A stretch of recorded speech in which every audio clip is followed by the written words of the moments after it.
la entrevista del día de hoy agradeciendo a la doctora Charina Fun, quien es médica otorrino de la República Dominicana, con quien queremos tratar el tema de sinusitis. Doctora Fun, buenos días, gracias por estar con nosotros aquí en Madre Paso a Paso. Muy buenos días, un placer estar aquí, estar en familia, recordar aquel momento donde efectivamente usted fue mi profesor. Los otros días, profesor, ¿verdad? Sí, eso sí, fue hace poquito. Hace poquito. Claro que si todavía veíamos en blanco y negro, no habían color en el mundo, pero hace unos cuantos días. Charina, buenos días, y vamos a iniciar inmediatamente con lo que todo el mundo quiere escuchar sobre sinusitis, porque como dijimos anteriormente, todo el que se le tupe la nariz en algún momento lo primero que dice, cuidado si es sinusitis que tú tienes. Vamos a definir, por favor, ¿qué es la sinusitis? Por favor, vamos a iniciar. Muy bien. La sinusitis no es más que la inflamación de la mucosa que recubre la nariz y los senos paranasales. Es un término ampliamente discutido en la población general. Nos llega a la consulta, no solo a la especialidad, sino a pediatría, a médicos generales, diciendo al paciente que tiene sinusitis. Pero en muchas ocasiones eso no es así. Lo que tiene el paciente es una alergia, una congestión nasal. Para tener sinusitis tenemos que tener un conjunto de cosas que incluye la obstrucción de la nariz, las secreciones a través de la boca o la garganta. A veces el paciente no la saca a través de la nariz, sino que está con un carraspeo constante, así como también un dolor en la cara por la pesadez de las secreciones que tienen esa ocupación en los senos. Hay alteración del olfato, es decir, puede haber una disminución del olfato o una ausencia del olfato. Charina, oyéndote hablar, cuando nosotros pusimos en las redes el tema que íbamos a tratar hoy, nos mandaron muchísimas preguntas y hubo algunas que yo las uní porque coincidían directamente con el guión del programa. Oyéndote hablar entonces, yo voy a unir dos preguntas del público. ¿Qué parte del cuerpo afecta la sinusitis, ya que la gente tiene la falsa concepción de que solamente la nariz, y según tenemos entendido, hasta la visión podría afectarse? Queremos que tú, como profesional que tienes un diario que hacer en esto, nos respondas, por favor. Sí, los senos paranasales no se localizan exclusivamente en la nariz, se localizan en los huesos de la cara, debajo del ojo, encima del ojo. Entonces, cuando tenemos secreciones dentro de esos senos, esas infecciones se pueden diseminar.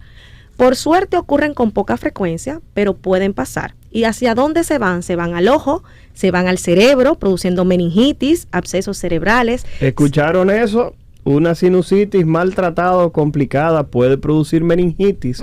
Recuerden que la meningitis es una enfermedad severa en la cual se ve afectado el cerebro.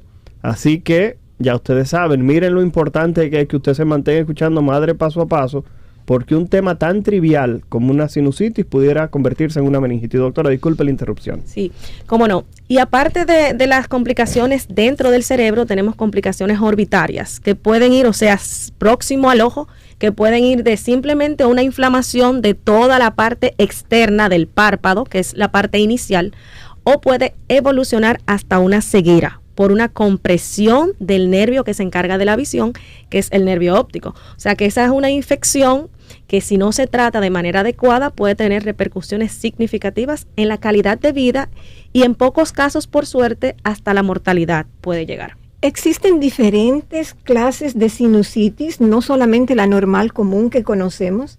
Sí, hay varios tipos y de eso el doctor sabe muchísimo más que yo.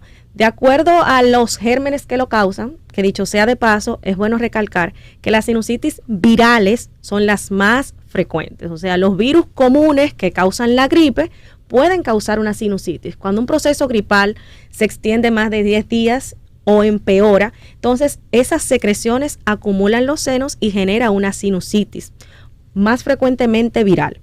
Por lo tanto, es muy frecuente que el paciente asista a la consulta a decir, doctor, pero tengo sinusitis y mi doctor no me recomendó antibióticos. Claro.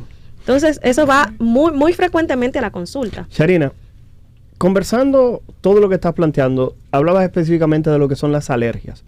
¿Existe alguna forma de que alguien pudiera diferenciar en su casa y diga, mira, esto es una alergia, o no, esto pudiera ser sinusitis? Porque tú sabes que aquí somos muy dados a que el doctor Google, el doctor Yahoo, el doctor vecino, el doctor primo, el doctor la señora que trabaja en mi casa, la señora que me cuida a los niños. Ok, la pregunta es, ¿de qué manera pudiera alguien quizás decir, es importante que yo vaya al médico ya porque este cuadro podría ser una alergia o no podría ser una alergia, sino una sinusitis y pudiera ser una complicación posterior? Muy bien. Efectivamente, las alergias tienen unas manifestaciones distintas. Son específicas en algunos pacientes en épocas del año en particular. Por ejemplo, ahora cuando tenemos un clima más cálido, más frío, las alergias son más frecuentes. ¿Cómo se manifiesta esto en el paciente? Con muchos estornudos, con congestión nasal, que es común también para la sinusitis, con comezón en la nariz, en el oído, en la garganta y con las secreciones de color transparente. Eso también genera mucha tos, generalmente seca. El paciente tiene por lo general un cuadro alérgico, ya sea que el paciente cuando pequeño se apretaba, sufría de asma, o hacía alergias o hace alergias en la piel.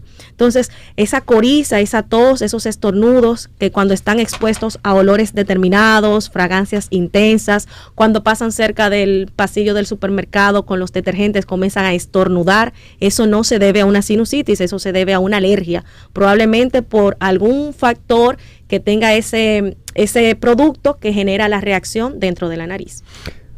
Sharina, en cuanto a lo que son los procesos alérgicos, sabemos que se acumulan secreciones. ¿Pudieran las alergias desembocar o que una persona, fruto de ser alérgica, presente posteriormente una sinusitis? Sí, excelente pregunta. Claro que sí. Las alergias no son más que una reacción exagerada de secreciones a través de la nariz.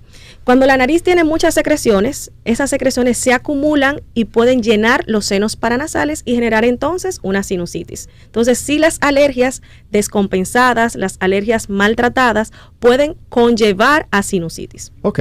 Sharina, la sinusitis generalmente es un proceso inflamatorio, como decías, de los senos paranasales que están en toda la cara. La gente generalmente se queja solamente de secreciones en la nariz, pero como tú decías, puede producir cefalea, descarga a través de la nariz, molestia a nivel de los ojos, tos frecuente. Entonces, la pregunta es, ¿hay alguna edad específica para uno poder decir que alguien tiene sinusitis? Porque hay gente que dice, el niño nació con sinusitis y desde chiquito él tiene sinusitis. Entonces, la pregunta es, ¿realmente los padres, como este es un programa que va dirigido principalmente a padres, madres, tutores, la sinusitis necesita una edad específica para poder diagnosticarse? No. Porque la única condición para que haya sinusitis es que existan senos paranasales. No todos los senos paranasales están desarrollados desde el momento del nacimiento. Eso es importante tomarlo en cuenta. Por ejemplo, el seno frontal es el último en desarrollarse. Entonces, si hay un niño que tiene 7 años, le hacen una imagen, va a ver que el seno todavía no está desarrollado. No fue que no nació con él, sino que todavía no se ha desarrollado. Entonces, desde que tenemos senos paranasales, sí se pueden inflamar. Lo que pasa es que los niños, siempre le explico esto a los padres, como están expuestos por primera vez al factor ambiental, van a guarderías, el proceso gripal de uno se contagia con el otro, entonces están constantemente en un círculo de procesos infecciosos y acumulan muchas secreciones. Esas secreciones pueden conllevar a sinusitis también. Pero lo más frecuente en los niños que produce sinusitis es la hipertrofia de adenoides, que es la masa que están detrás de la nariz, porque el moco se sigue produciendo, pero no puede drenar y se acumula dentro de los senos paranasales. Doctora, algo específicamente que observamos en los pacientes con sinusitis es esa sensación de que le duele la cara, de que cuando se mueven y sobre todo cuando se echan hacia adelante, la gente dice que algo le pesa, que algo les molesta. Y la gente es muy dada a utilizar algunos remedios caseros. Yo soy un fanático de lo que es esa medicina tradicional dominicana porque me da mucha risa. Algunos de mis posts en redes sociales tienen mucho que ver con eso. Y voy a mencionar unos cuantos para que por favor usted en este momento le diga a las personas si vale la pena hacerlo. Sí, como la gente agarra y se pone hojas de naranja calientes en la cara para disminuir la inflamación de los senos paranasales. Las personas también se entran en las narinas, en la nariz, se introducen, voy a decir el nombre comercial, pidiéndole disculpas a nuestra señora Nasira Santana, el famoso Vivaporú. La gente se entra eso hasta allá, hasta el cerebro se lo hundan. Entonces, la pregunta es, ese tipo de medidas, como colocarse hojas de naranja caliente o colocarse ese Vivaporú a través de las fosas nasales o hacer inhalaciones con mentol y con muchísimas cosas adicionales que la gente busca, ¿tienen algún tipo de beneficio en los pacientes que tienen sinusitis? Absolutamente no, todo lo contrario. Y le faltó, doctor, uno que he visto muy frecuentemente, la semilla de zapote. No sé si lo han escuchado. No, Guayan la semilla de zapote, bota un caldo y eso se lo introducen en la nariz. Entonces el paciente me dice, doctora, boté de todo. Claro, porque eso produce una atrofia, una alergia, una quemadura dentro de la nariz, y eso, la nariz tratando de deshacerse de esa secreción, comienza a expulsar todas esas secreciones. Pero esas prácticas para nada favorecen. Inclusive las sustancias mentoladas, en vez de favorecer, lo que hacen es que irritan y resecan la mucosa de la nariz. Y entonces empeoran el cuadro. Señor, eso lo escucharon aquí en Madre Paso a Paso. Que dejen por favor de estar inventando con esas inhalaciones. He visto personas con esto del coronavirus que llegaron con quemaduras de la cara, quemaduras de la nariz, quemaduras a nivel de los párpados, personas que tuvieron lesiones importantes fruto de estar haciendo inhalaciones a temperaturas extremadamente altas. ¿Cuál es, doctora, qué es la sinusitis micótica alérgica? Que uno oye hablar mucho de ella. ¿Y cuál es la diferencia con la sinusitis normal, común y corriente? Bueno, eso es dependiendo el agente, el microorganismo. Las virales son las más frecuentes después de un proceso viral. Las bacterianas le siguen y por último las micóticas. Cuando hablamos de micótica hablamos de hongos.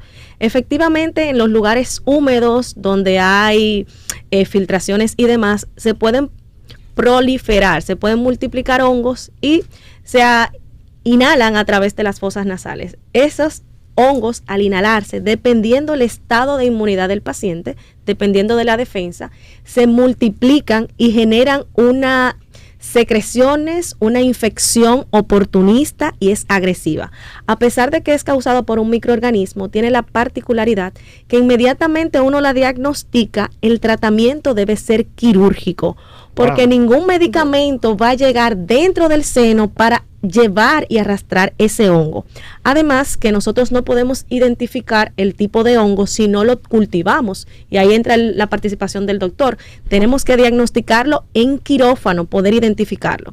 Se llaman oportunistas porque tienen la característica de que invaden rápidamente estructuras adyacentes, como los ojos, como el cerebro. Entonces, inmediatamente uno lo diagnostica, hay que hacer el tratamiento quirúrgico, que sirve tanto para diagnóstico, identificar el hongo, y luego entonces, si es necesario, en algunos casos, dar tratamiento orales. En este caso, doctor Armando, a mí se me ocurre, los pacientes que están inmunocomprometidos y les da sinusitis, tú como infectólogo, cuéntanos. Todo va a depender del tipo de inmunocompromiso, porque lamentablemente hay pacientes que no tienen que presentar un inmunocompromiso severo para tener casos de sinusitis grave que ameriten hospitalización y que ameriten medicamentos endovenosos y, como dijo Charina, hasta cirugía. El ejemplo clásico de esto son los pacientes diabéticos, los cuales cuando no tienen un control de su glucosa de manera correcta, tienen mayor riesgo de presentar formas graves de sinusitis fúngica. Eso lo observamos aquí en lo que fue la infección por coronavirus del 2019, que los pacientes estaban utilizando altas dosis de esteroides. Estamos hablando de dexametasona, prednisona, como la conoce la mayoría del pueblo. Estaban poniendo cortisona para disminuir inflamación en los pulmones. Hay que reconocer que muchos de estos pacientes presentaron infecciones por hongo y la literatura médica lo describió. Pero más que nada, en este caso, si quisiéramos hacer un llamado al público que nos escucha, hay que decir que los pacientes diabéticos son los que más deben cuidarse de este proceso, y luego colocaría en segundo lugar los pacientes con cáncer, los pacientes con quimio y radioterapia.